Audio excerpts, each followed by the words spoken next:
325장 찬송하겠습니다. 325장입니다.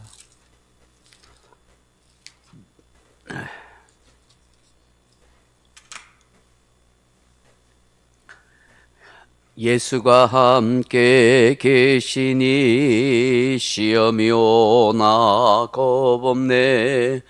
기쁨의 끈은 되시는 예수를 위해 삽시다. 날마다 주를 섬기며 언제나 주를 기리고 그 사랑 안에 살면서 딴 길로 가지 맙시다. 이 세상 사는 동안에 주 이름 전파하면서 무한한 복락 주시는 예수를 위해 삽시다. 날마다 주를 섬기며 언제나 주를 기리고 그 사랑 안에 살면서 딴 길로 가지 맙시다. 이 세상 친구 없어도 예수는 나의 친구니 불의한 일을 버리고 예수를 위해 삽시다. 날마다 주를 섬기며 언제나 주를 기리고 그 사랑 안에 살면서 딴 길로 가지 맙시다. 주께서 심판하실 때 잘했다 칭찬하리니 이러한 상급 받도록 예수를 위해 삽시다. 날마다 주를 섬기며 언제나 주를 기리고 그 사랑 안에 살면서 딴 길로 가지 맙시다. 아멘. 하나님 말씀 야고보서 3장 14절로 16절 말씀으로 같이 읽겠습니다. 야고보서 3장 14절에서 16절입니다. 그러나 너희 마음속에 독한 시기와 다툼이 있으면 자랑하지 말라. 진리를 거슬러 거짓말하지 말라. 이러한 지혜는 위로부터 내려온 것이 아니요 땅 위의 것이요 정력의 것이요 귀신의 것이니 시기와 다툼이 있는 곳에는 혼란과 모든 악한 일이 있음이라. 아멘. 사랑하는 성도 여러분, 인간이 타락한 후 나타난 가장 비극적인 일이 무엇인지 아십니까? 서로 위하고 서로 사랑해야 할 존재가 서로에 대하여 파괴적인 마음을 품고 독한 말과 악한 행동을 하는 사람으로 변질되었다 하는 것입니다. 아담과 하와가 그렇게 되었을 뿐만 아니라 그들의 자녀인 가인과 아벨을 보십시오. 창세기 4장에 비극적인 사건을 기록하고 있지 않습니까? 서로 사랑하고 위로해야 할 그런 형제지간에 살인사건이 일어납니다. 형 가인이 동생 아벨에 대한 시기심, 독한 마음이 결국은 끔찍하게 살인을 저지른 일로 변질되고 맙니다. 똑같이 하나님께 제사와 제물을 바치고 드렸습니다. 그런데 하나님께서는 가인의 것은 받지 않으시고 아벨의 것만 받으십니다.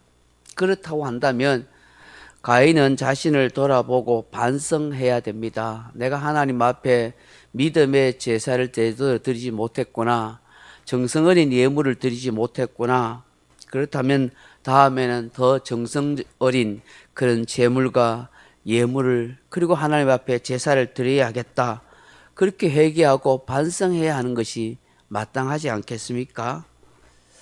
정말 동생을 사랑한다고 한다면 진심으로 축하해주고 다음에 잘하기 위해서 그 동생에게 비법을 물어보아야 되지 않겠습니까? 그런데 하나님께서 가인에게 경고했음에도 불구하고 결국 아벨을 들에서 쳐 죽이고 맙니다. 그리고 그 시체를 숨깁니다. 전혀 살인하지 않은 것처럼 그렇게 뻔뻔하게 행동합니다. 이 가인 속에 있던 그 동생 아벨에 대한 시기심이 바로 이런 비극적인 사건을 만들어 버린 것입니다. 죄를 유발하는 사단에게 마음을 지키지 못해서 쏘아버린 것이죠. 이런 독한 시기심으로 인해서 싸움과 다툼이 우리 인간의 역사에 얼마나 비극적으로 많이 일어났는지 모릅니다.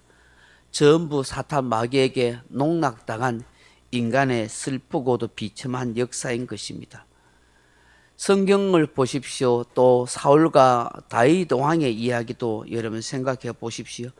다윗이 블레셋의 골리앗 장수를 죽이고 난 뒤에 철없던 여인들이 기분 좋아라 이런 노래를 부릅니다. 사울을 죽인 자는 천천히요 다윗이 죽인 자는 만만이라 그런 노래를 부릅니다. 이 노래를 들었던 사울 왕은 그 어린 다윗에 대한 시기심이 발동합니다. 어떻게 현직에 있는 내보다도 저 어린 다윗을 더 높이느냐, 기분 나쁘다 생각한 겁니다. 좀 가슴이 넓은 왕 같으면은 다윗을 칭송하고 이략 나라의 영웅이 된 그 다윗에 대해서 그런 노래가 들리면 오히려 뿌듯하고 자랑스럽게 여겨야 하지 않겠습니까? 그런데 사울 왕은 몹시도 자존심을 상해합니다. 그 내면에 다윗에 대한 미움과 시기심이 발동합니다. 그가 얻을 것이 나의 이 임금자리 왕자리밖에 더 있겠느냐 그렇게 의심을 합니다. 이런 의심과 독한 시기심 때문에 다윗을 죽이려고 얼마나 그렇게 몹시도 그렇게 악랄한 행동을 하는지 모릅니다. 창으로 몇 번 던져서 죽이려고 하고 군사들을 풀어서 이 다윗을 잡아서 그렇게 죽이려고 했습니다. 참으로 비정하고 슬픈 역사가 아닙니까? 자신의 사위가 되고 그리고 나라를 구한 영웅인데 그렇게 죽이려고 하는 그 마음은 바로 사울왕 속에 있던 시기심 때문에 그런 것입니다. 결국 이런 미움과 시기심이 발동하니까 어떤 현상이 일어납니까? 이 사울왕에게 귀신 악귀가 달라붙어서 그렇게 괴로워하고 고통스럽게 그렇게 힘들어하지 않습니까? 이런 사울왕을 위해서 다윗은 또 어떤 일을 합니까? 사실은 악기를 이렇게 연주해서 그 사울왕의 그 마음을 시원하게 하고 상쾌하게 해줍니다.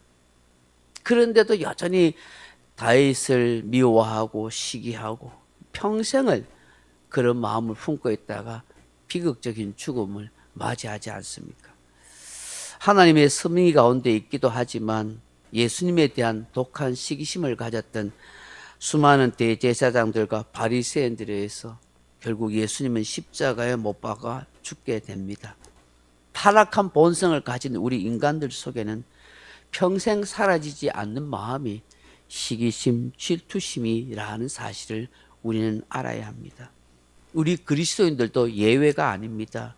우리 또한 생각 관리, 마음 관리를 제대로 하지 않으면 얼마든지 시기심과 질투심에 사로잡힌 그런 미움의 사람이 될 수도 있는 것입니다.